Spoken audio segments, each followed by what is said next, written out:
Ragam basa sedeng jeung basa hormat. Sateu acan ngaguar ragam basa sedeng jeung basa hormat, urang guar heula sakedik ngeunaan wangun kalimah dina basa Sunda. Wangun kalimah dina basa Sunda kawengku ku jejer, caritaan, jeung udagan. Udagan osok oge disebut objek. Wangun kalimah bisa dilengkepan make katerangan atawa henteu. Conto, abdi meser buku. Abdi mangrupa jejer, meser mangrupa caritaan, jeung buku mangrupa udagan atawa objek. Conto salajengna, Bapa ngagaleuh buku. Bapa mangrupa jejer, ngagaleuh mangrupa caritaan, jeung buku mangrupa udagan atawa objek.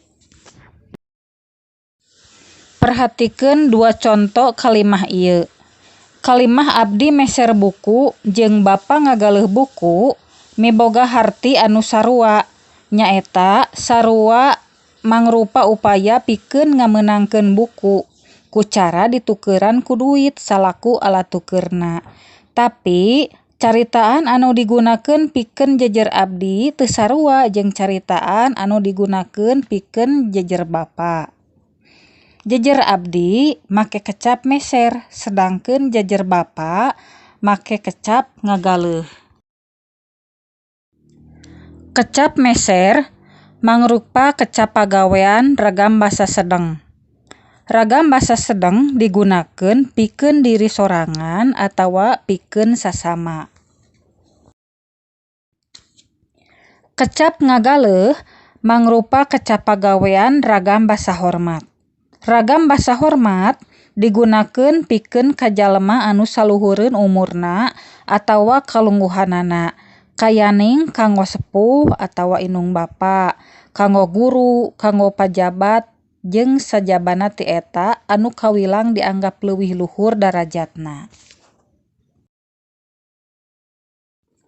Conto ragam basa sedeng jeung hormat sejenna diantarana nyaeta basa sedengna ngabantun, basa hormatna nyandak, basa sedengna wangsul, basa hormatna mulih, basa sedengna terang, basa hormatna uninga, basa sedengna panon, basa hormatna soca, basa sedengna neda, basa hormatna tuang.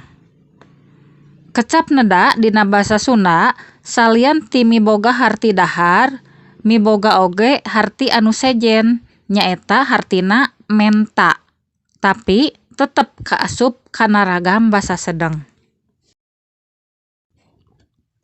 Sakitu heula guaran ngeunaan basa sedeng jeung basa lemes ti Ustazah. Sok sanaos mung sasieun sabeunyeun mugi tiasa nambihan pangawruh kanggo hidep ngeunaan undak usuk basa Sunda. Lantaran ngagunakeun undak usuk ragam basa anu mernah raket pisan pakaitna reujeng etika sopan santun. Urang Sunda teh kasohor pisan luhur etika jeung sopan santuna. Ku kituna wajib eta sopan santun teh dijaga tur dimomule ku urang Sunda.